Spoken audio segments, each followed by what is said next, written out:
All right, good evening, everybody. I'm going to ask Mr. James DeWeese if he would lead us in prayer. Our Father in heaven, we are grateful to you for this day and the blessings of it. And Father, we're especially thankful for this opportunity that we can gather as a family this evening. We have this opportunity to study together. Pray that you would be with all of the teachers of the classes. We certainly appreciate their efforts as they teach the classes that they have and the time it takes to prepare. We're appreciative of that on their behalf. And pray now that you would be with us as we study from your word. We pray that we might keep an open mind and as we study, and ask that you would just be with us now. We ask these things in Jesus' name. Amen. Amen. Thank you. Okay, so as we said on Sunday, we're going to be picking up with the subject of divorce tonight. Woo! Real happy. And then we're going to be doing our best to finish off the last three of the illustrations that Jesus covers in Matthew chapter 5. So that'll bring us through this section of him talking about the relationship between the law and the righteousness of the kingdom. And then I'll pass out the next section next Wednesday, so we can just focus on the series, and you don't have anything to worry about then. So we'll just make an announcement probably next Wednesday to pick up the next sheet. But we talked about the idea of anger and lust, and now we're at this topic of divorce here, which is going to bring us to Matthew 5, and he starts that in verse 31. So what have we seen in the other examples so far about what the Jewish religious leaders had been doing with the law? What is Jesus pointing out through the examples what they've been doing with the law? They were just following it to the letter, and they were doing the outward things, but not from the heart. Yeah, following it to the letter, just doing the outward, not really concerned with anything deeper than superficial. And obviously, if you're going to approach the law that way and just keep it very surface and literally a legal interpretation rather than a spiritual one, you're going to have to jump through some hoops to try to justify certain things that they're trying to do. So what do we see them doing with these particular examples that Jesus gives? What kind of hoops were they jumping through in order to justify themselves?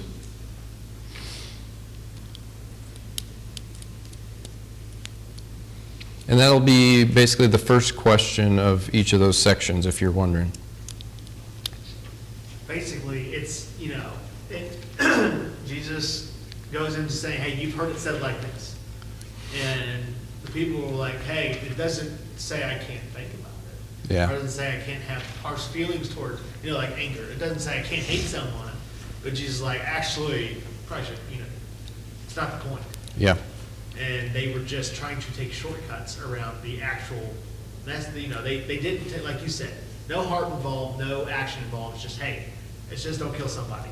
I've not done that. Everything else is valid. Yeah. In reality, it's not. It was ritual. It was just focused on the behaviors and everything. And as we said, Jesus is essentially saying, you've been told that this is what our ancestors were told, but that is not the correct picture here. And so he goes through all of these things, right? And they're saying, well, the law says you shall not murder. So as long as you don't murder somebody and get in trouble from the courts, then you're okay. And Jesus points to the fact of, no, the sin starts way before that, because that is not what God is concerned with, and that's really just a selective way of looking at this. The example of lust, for instance, they said, don't commit adultery, which the law also said. But what was the problem with that? What did we talk about was the problem in this specific example of what they're saying with adultery?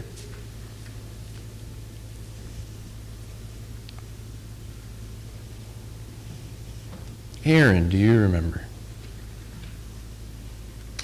I wasn't listening. Okay. So my brain had went to, and it was similar to this, because we were talking about they're following to the letter of the law. And I was thinking back to, kids. It was Yeah. like, well, I'm not touching my sister. But there's like, just right and pestering her as much as possible. Try and get as close to it, but then not doing it. Yeah. So that was kind of where my mind was at when you were talking. I think that's a good illustration of that. And right, as a parent, you're trying to point out the fact of, okay, the behavior is not the real problem here. I'm trying to form you as a human being at the heart level. So I'm not concerned with the fact that you're not touching your sister. I'm concerned with your intentions and all that kind of stuff. And that's part of what Jesus is showing was the law was about a lot more than just behavior regulation and laws. Andrew. I was just thinking of the metaphor of a border and how they wanted to draw a very cleanly defined line that as long as I come all the way up to this line but don't cross it, I'm okay. But even their lines maybe resembled more of a river border than a straight line border because they would carve out this and scoop out an exemption for that. And you can stand on the okay bank of that river and spend the whole time looking at the other side, wishing you could be on the other side of that border, and your heart is clearly not in the place where you are. Yeah. And that goes back to what we talked about with that bird's eye view of they were trying to use the law to justify themselves, basically to save themselves and earn God's favor. And so to do that, you have to make things really black and white because it has to be achievable, right? I have to lay out, okay, I can do this, I cannot do this, and if I keep that black and white balance, then I'm going to be okay. And as we said, there's a lot of hoops you have to jump through when you're trying to approach things that way because that was not what the law was about. So the example of lust in particular, the law did say you shall not commit adultery, but even the Ten Commandments themselves pointed out that it's not just a behavior problem, because if you just go down a few more, remember it says you shall not covet your neighbor's wife. Oh, okay, so that is a heart-focused sort of idea, that it's about your attitudes and your thoughts, what's in your heart there. So that is just an example of sort of the twisting that they're doing, and it actually changes a little bit with this example here of divorce, because what we've seen so far is Jesus said, the rabbis are saying this, and that is what the law said, but it was selective and it wasn't the full story. And so we see something a little different here with divorce. Can I get somebody to read Matthew 5, 31 through 32? Zach. It was also said, whoever divorces his wife, let him give her a certificate of divorce. But I say to you that everyone who divorces his wife, except on the ground of sexual immorality, makes her commit adultery, and whoever marries a divorced woman commits adultery. Okay. So number one, I want us to turn to Deuteronomy 24 because this is where they're referencing. And going back over the questions, I realized it might have sounded a little confusing. So the way that number one should be emphasized is, does Deuteronomy 24, 1 through 4 command someone to divorce? And obviously the idea is they are, sending their spouse away, but is it commanding them to divorce? So we're here in Deuteronomy 24, and I'll go ahead and read this just because it's a little bit longer here. So it says, when a man takes a wife and marries her, if then she finds no favor in his eyes because he has found some indecency in her, and he writes her a certificate of divorce and puts it in her hand and sends her out of his house, and she departs out of his house, and if she goes and becomes another man's wife, and the latter man hates her and writes her a certificate of divorce and puts it in her hand and sends her out of his house, or if the latter man dies, who took her to be his wife, then her former husband who sent her away may not take her again to be his wife after she has been defiled. For that is an abomination before the Lord, and you shall not bring sin upon the land that the Lord your God is giving you for an inheritance. Does the law command divorce? No. How do we know that that is the interpretation of this that the scribes and Pharisees took? They believed that this was a command or a right to divorce. Can you think of anywhere else where they talk about it and say that? Great. Well, Mark chapter 10.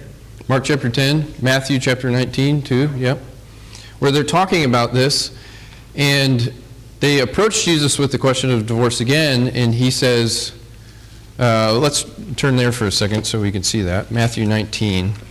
We'll just keep it in the same book here. So Matthew 19 in verse 3, they come up to Jesus and they say, is it lawful to divorce one's wife for any cause? And that was part of their contemporary discussion they're having. And he says, have you not read, and he goes back to creation and really the principle of marriage, talking about becoming one flesh and so forth. And then in verse 7, they said to him, why then did Moses command one to give a certificate of divorce and send her away? Did Deuteronomy 24 command a certificate of divorce and send the woman away? No, it didn't.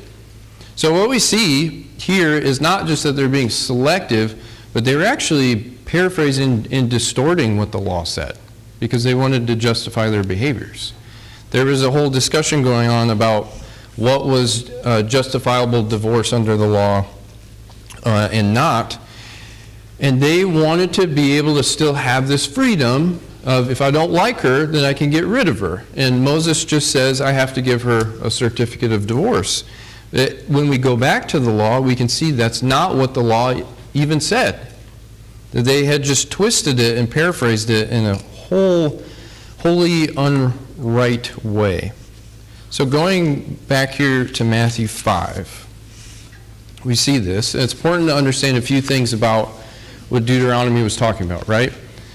That it was not a command except for if you send her away, you can't have her back.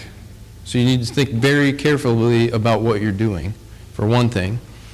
But it is assuming that this is already taking place, that people are divorcing their wives and all kinds of things. So it's assuming that those things are taking place. It's not making a command to go through with divorce. It's basically saying you can't throw her out on the street. You have to give her a certificate of divorce, and that was to be done in front of witnesses. And also, if you get rid of her, you can't have her back. So there were these protections and regulations about something that was already happening, is what Deuteronomy 24 is talking about. And so you can see they just have twisted it all up to make it mean something that it did not mean, because they are now seeing this as, this is my right to do this. And Moses commanded that we can do it. And they can't even see just how off base they have been. I've got Jim and then Andrew.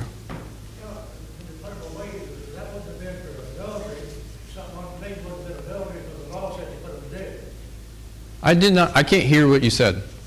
I say, back there when Moses gave the right of divorce was to put her away, because her husband done something unclean in her. I said, that wasn't adultery, because adultery brought the death penalty, you know. Oh, okay.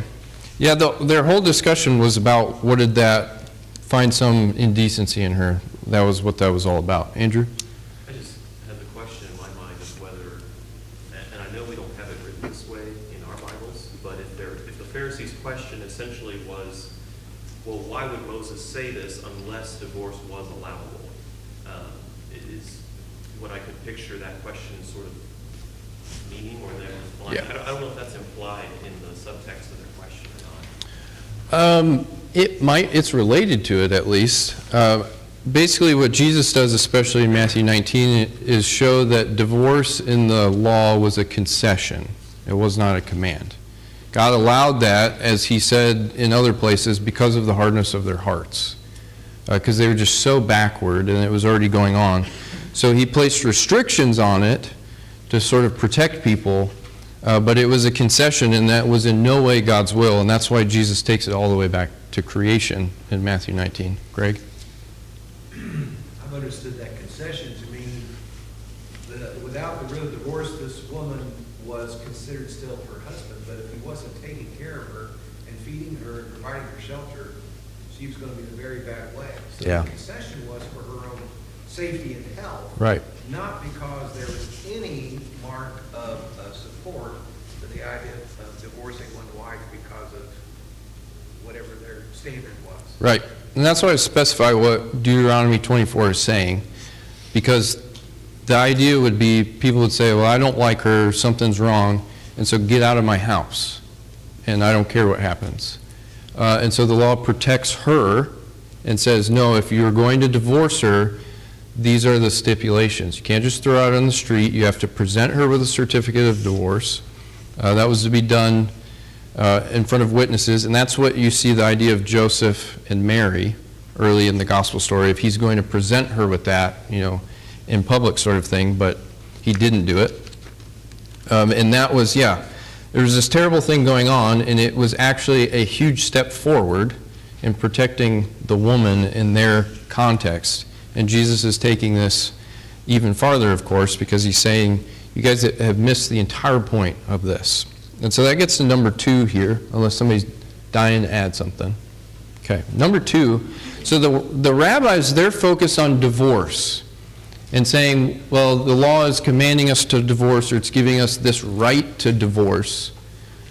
But where is Jesus' focus?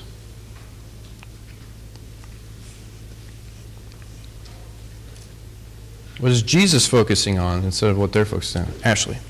The original plan. Right. Yeah, so Jesus is focused on marriage and protecting that. He's not focused on divorce.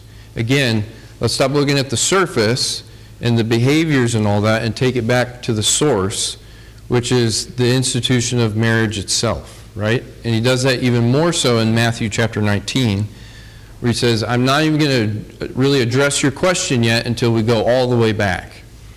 Because he's concerned with marriage here. So protecting marriage is one of the big things. And also, he's pointing out here and elsewhere, there's no command that if certain things happen, you have to divorce your spouse. That was how the Jews approached it.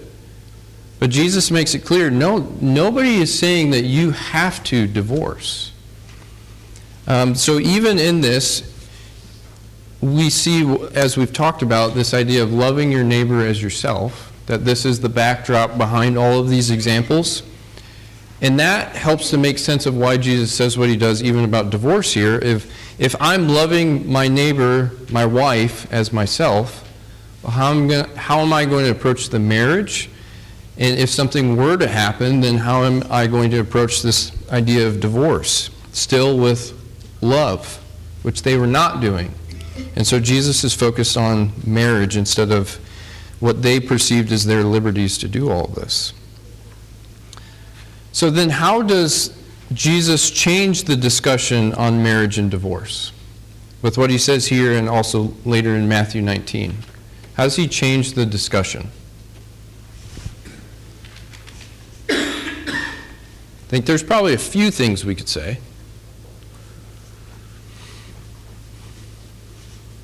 Mr. Jeff, do you have anything? The sacredness of marriage. Yeah. Yeah, so he reframes it, and they're concerned with, their liberties and freedoms and themselves, right? And Jesus points them back to the sacredness of marriage, or the importance of what God had set up, and focusing on that rather than what can I get out of it, basically. Marriage is so important that we need to change how we're looking at it and not be thinking about it as, freedom and selfishness and all that kind of thing. But instead of love, and again, a matter of the heart, not just the behaviors. What else maybe can we say of how does Jesus change this discussion? Andrew and then Aaron. I think he asks them to consider the negative after effects of it by equating it to adultery or linking it to adultery in a way that they were focused on the legal mechanics, and it's almost like, disregard that. What's going on here when this happens? It's something as bad as something that they would say was over the line or unthinkable to them.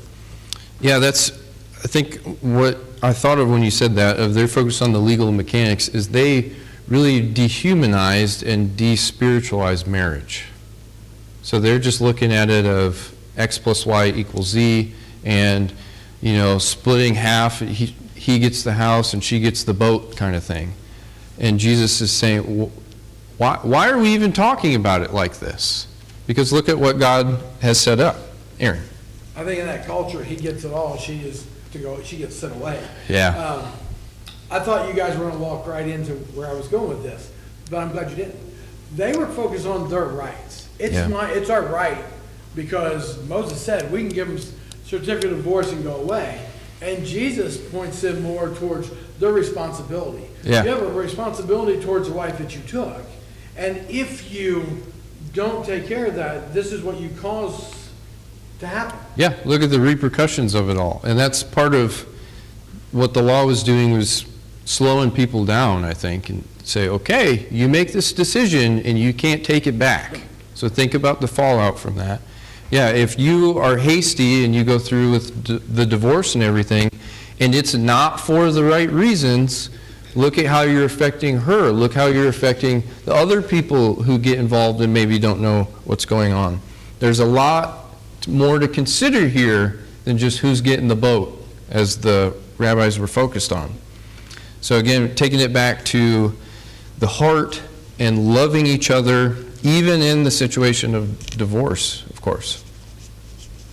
So let's move then to the idea of vows, which is on this next sheet.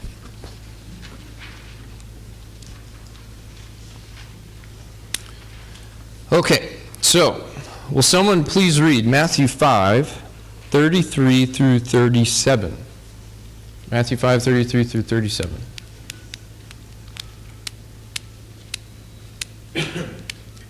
Andrew. Again, you have heard that it was said to an older generation, do not break an oath, but fulfill your vows to the Lord.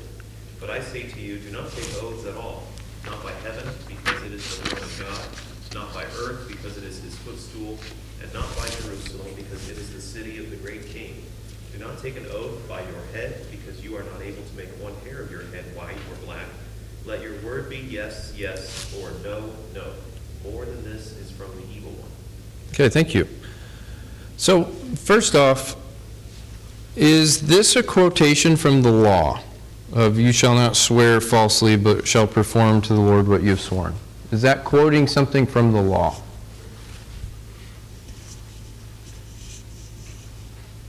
If you have cross references, that would probably help you here. Or some of your versions might have it in a different font, maybe.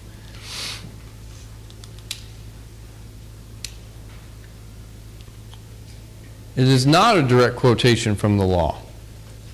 So there's not any specific place that says this, but instead it seems to be kind of a summary or a paraphrase of different things that are said. So I give some of those references there. So for instance, Leviticus 19:12 says, you shall not swear by my name falsely, and so profane the name of your God, I am the Lord. Numbers 30 and verse 2 says, if a man vows a vow to the Lord or swears an oath to bind himself by a pledge, he shall not break his word, he shall do according to all that proceeds out of his mouth. They're sort of summarizing things. Okay, so what's the problem then? They're saying, if do not swear falsely, but perform what you've sworn. So what is the problem that Jesus is pointing out?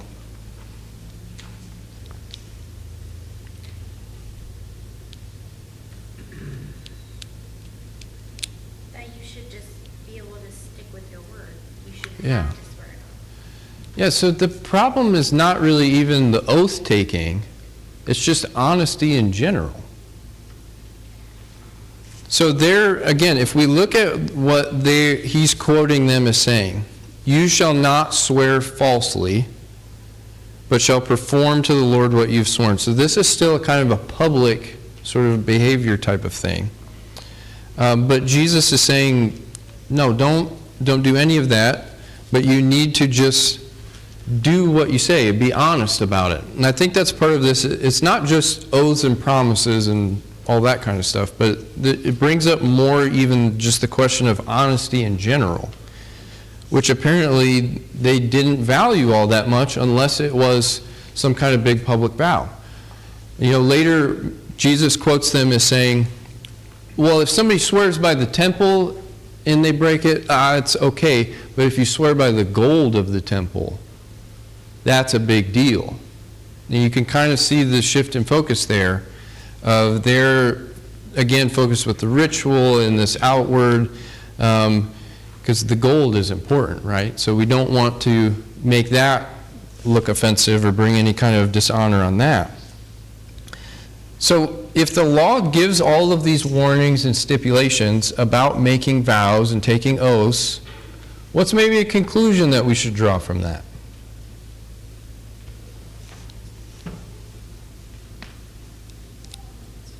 Best to be careful in what you say.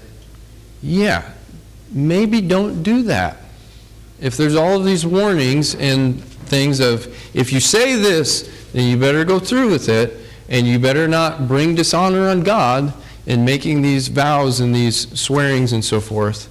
So if there's all of these warnings and red tape and flashing lights, it's probably not wise to do that, right? And what does Jesus point out about this? So he says, don't take an oath at all by heaven or by earth or by your head. And then what does he connect all of those back to?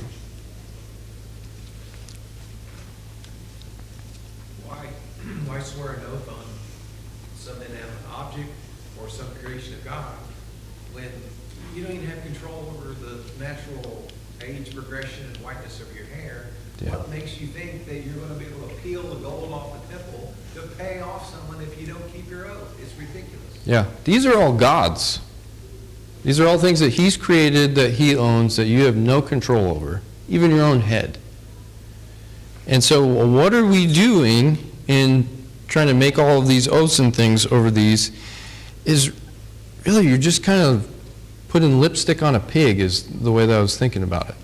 Of like dishonesty and just trying to make what you're saying look better by talking about something that you have no jurisdiction over in the first place. If you and I were having a conversation, I made you pinky swear with me 12 times during the conversation, you start to look for, when was he just lying to me? Yeah, why did we have to do that 12 times? What's all this about? Just speak the truth and be done with it. Right. So Jesus, again, he sidesteps this idea of, well, you need to make sure that all of your oaths are right, and takes it back and says, let's look at this idea of honesty.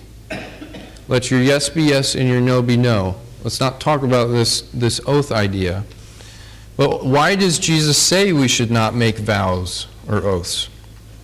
It's kind of summarizing what he's talking about.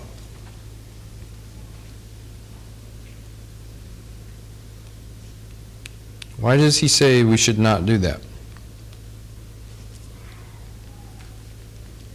Anything beyond this comes from the evil one. Yeah, anything beyond that comes from the evil one. What does he mean by that? We say that all the time, but what does that mean? I think of it as temptation to say, well, if certain speech matters more, then there's speech that matters less. So I can get away with things in the speech that matters less if there is Yeah. speech that matters more. Again, it's taking it back to honesty, right? So we're talking about, things that maybe don't matter so much. So maybe I can maneuver and massage this a little bit and it's not that big of a deal. Or maybe I can make an oath about this thing and sort of dress it up and pinky swear 12 times, and then people will believe me, and I've kind of just avoided the problem here. But Jesus says all of that and trying to dress up what you're saying and add more weight to it and all of this is just coming from a bad place, because you should just be concerned with being honest and doing what you said. Ashley, did you have your hand up? I mean, it's just kind of addition to what we've been saying about, the speech that people use to add more weight. And I mean, people do it today too, and not just, the pinky promise, but, I've seen on shows and stuff where people are like, I swear on my mother's grave, Yeah. all this kind of stuff to try to make people go, oh, if they did that, then surely they're not lying, because they wouldn't do that, to their mom or whatever. But it's also like, what Jesus said, what are you going to do? How do you have any control over, your mom's life or death or her grave? Yeah. And actually, personally, when people start saying that kind of thing, it makes me more suspicious. Yeah. think, In our legal system, we make people swear oaths and then, oh, they lied under oath. You know, swore on the Bible, it's like- yeah. Like that's a magic little trick that saying a few words is gonna make them not be able to lie on the stand. Like, Right. it doesn't, it doesn't accomplish anything. It's not a truth elixir. Yeah, truth elixir. Jim? Yeah, over in Colossians 3:9, it says, "Do not lie to one another." Why did Paul have to tell us that? Because we know you're not supposed to lie. You go through the Bible, God's own people are pretty good at that, but Yeah, obviously, if Paul says something about it, it's a problem, right? It needs to be addressed. Because I think part of it too is, yeah, I swear on my mom and all that kind of stuff of just be honest people and you don't have to go through all that rigmarole and you avoid this problem in the first place. And then I mentioned it sort of in the introduction of the other sheet, but I put questions of this just to specifically think about it of what beatitudes do you think apply in this situation of making oaths and promises? Yeah, pure in heart. So really, I think talking about sincerity in that beatitude. So being pure in heart, what other ones maybe?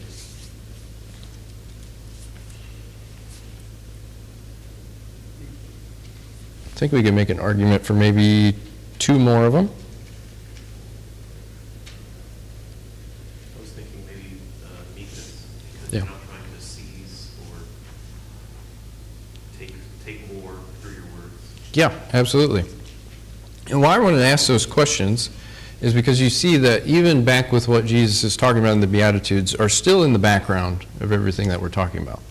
So we can rephrase of, okay, so why should I not take an oath?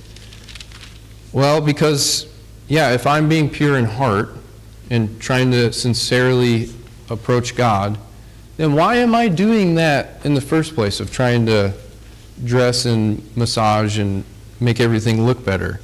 Of, again, I just need to be honest. Or, yeah, why am I trying to swear by something that I have no control over when I'm supposed to be meek, and all those kinds of things.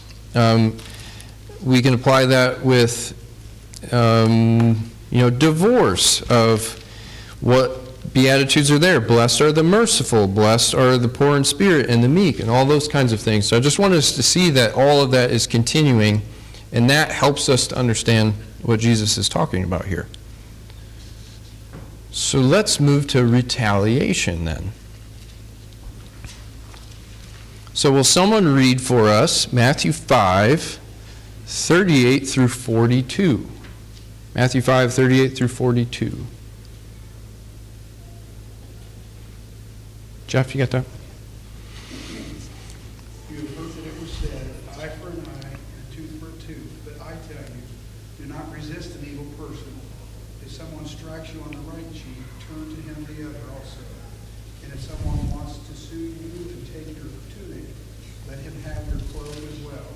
If someone forces you to go 1 mile, go with him 2 miles. Give to the one who asks you, and do not turn away from the one who wants to borrow from you. Okay, so I think part of what is going on here, we talked about how the way that Jesus has laid out these illustrations, it seems to go from the more obvious to the less obvious, or more conspicuous to less conspicuous. Or maybe I have that backward because I can't ever remember which way it is with the word conspicuous. But here we see this idea of, an eye for an eye and a tooth for a tooth. And as we're going to talk about in a minute, this is just completely out of left field from what the law was actually talking about. And so Jesus is bringing the gravity to this and using really pretty shocking examples of how to apply this. And so do not resist who's evil, turn the other cheek. If someone's trying to take your shirt, give them your coat.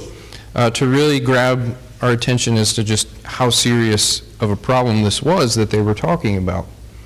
So what was the purpose of the command, an eye for an eye, in these situations?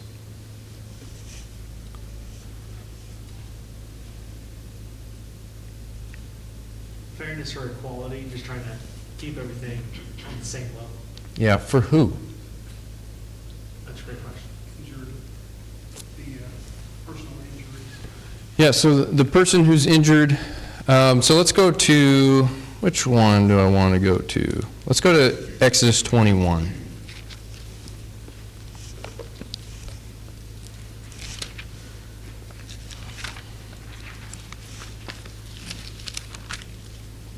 Exodus 21 and down, around. Okay, so let's start, for instance, Exodus 21, verse 18. It says, when men quarrel and one strikes the other with a stone or with his fist, and the man does not die but takes to his bed, then if the man rises again and walks out the door with a staff, he who struck him shall be clear. Only he shall pay for the loss of his time and shall have him thoroughly healed. When a man strikes a slave, male or female, with a rod, and the slave dies under his hand, he shall be avenged. But if the slave survives a day or two, he is not to be avenged, for the slave is his money. When men strive together and hit a pregnant woman so that her children come out, but there is no harm, the one who hit her shall surely be fined, as the woman's husband shall impose on him, and he shall pay as the judges determine. But if there is harm, then you shall pay life for life, eye for eye, tooth for tooth, hand for hand, foot for foot, burn for burn, wound for wound, stripe for stripe. Okay, so who is this focused on protecting?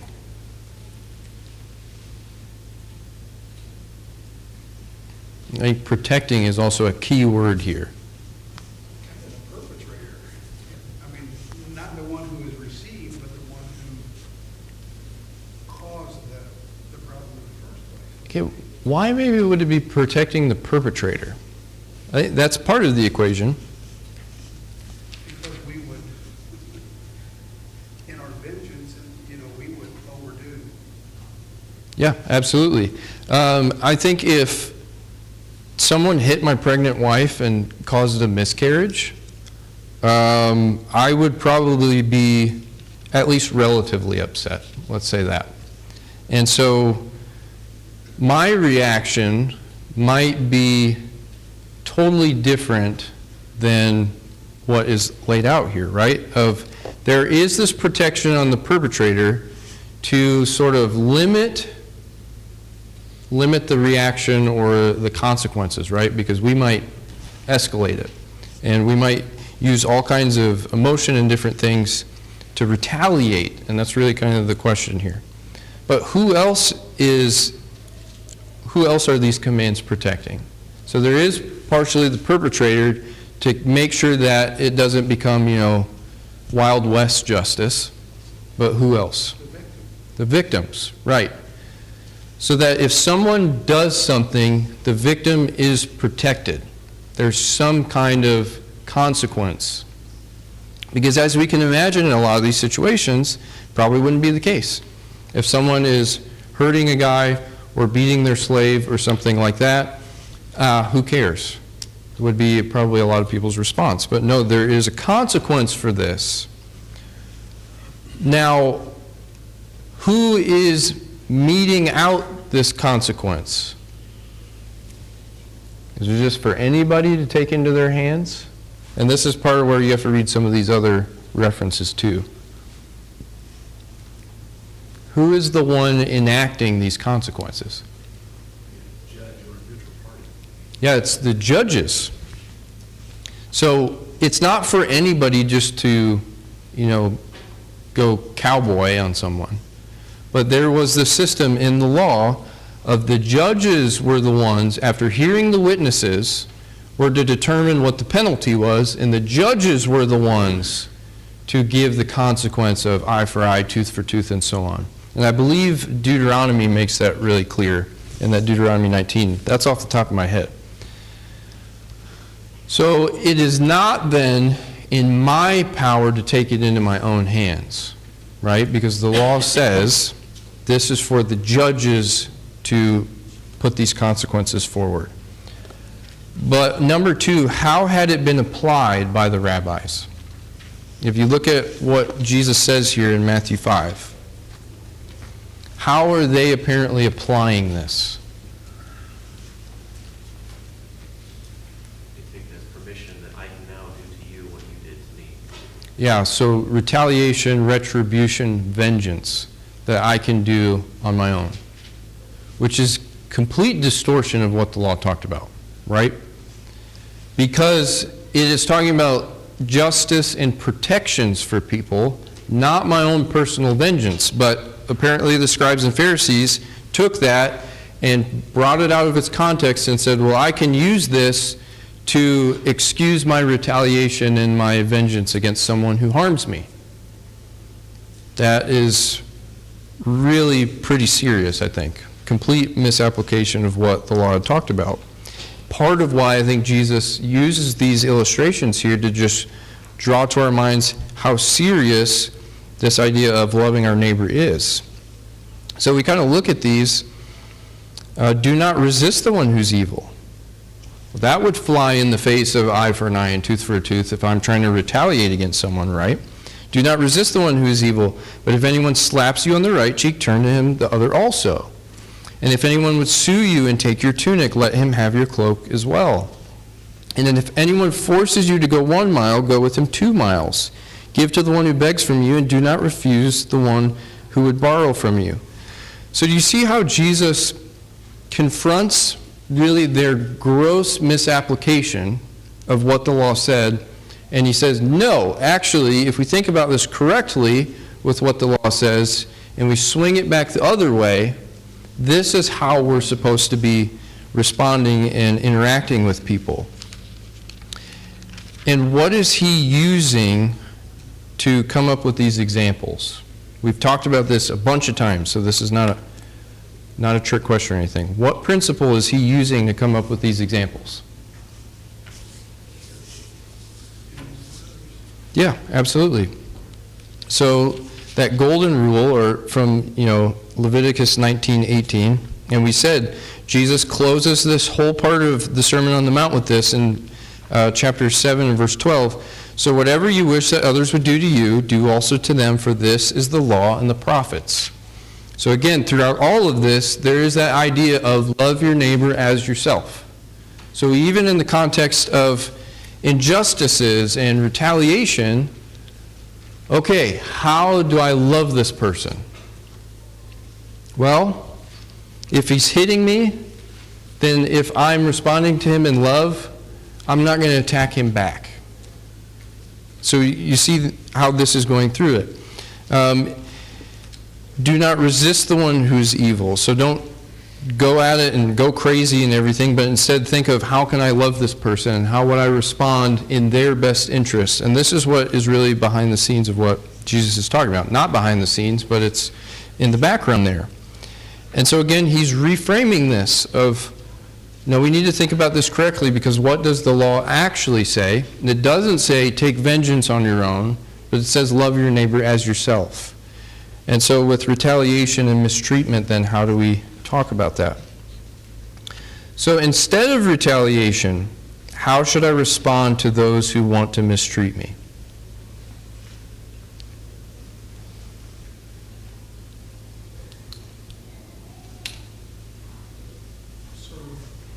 Serve them, right. Love them, serve them. Is that easy all the time? If someone's punching you in the face, for instance, take the example and make it extreme. Someone's hitting you. Is it exactly easy to love and serve them? No. So this is radical heart transformation, just completely different from the way that the rabbis were talking about it. Ashley. Can you give us some examples, I don't know, like 3 or 4, that we can apply to our lives? Like, I want my toes stepped on, so go ahead and just say some things that we do nowadays. Well, for one, you should know me well enough to know that I don't have that in my brain right now. So, of course, I've been thinking about some, but I don't have any written down and prepared. So anybody else, can you think of some? Examples of maybe like in our day. Andrew. I can think of a bunch. Oh, great. I'm fantastic at picturing these scenarios where I get back to people. Oh, yeah. I don't usually act out on those things, but, there's always the fantasies of I'm going to stick a nail in someone's tire, or I'm going to... Oh, classic, yeah. I'll store up a bunch of screenshots of nasty emails, I'm going to get this person fired, or, just the kinds of things where we we make a plan of how can I hurt this person later, and even better if they don't know that it's me that did it. Yeah, absolutely. So we'll end with, what Beatitudes do you think apply here? Peacemakers. Love thy neighbor. Yeah, love thy neighbor. I'm thinking merciful, again, pure in heart, poor in spirit, a lot of them actually. And so all of this, if we're, pursuing and embracing those values of the kingdom, that's going to change how we respond to people. And instead, we're going to want to respond in their best interest out of love. So a lot about this enemies idea. So I'll just sort of I was trying to think of a phrase and I couldn't think of it. But basically, the law did not command one to hate their enemies. So if you actually look at Leviticus 19:16 through 18, it says up in verse 16, do not hate your fellow countrymen. And then is you shall love your neighbor as yourself.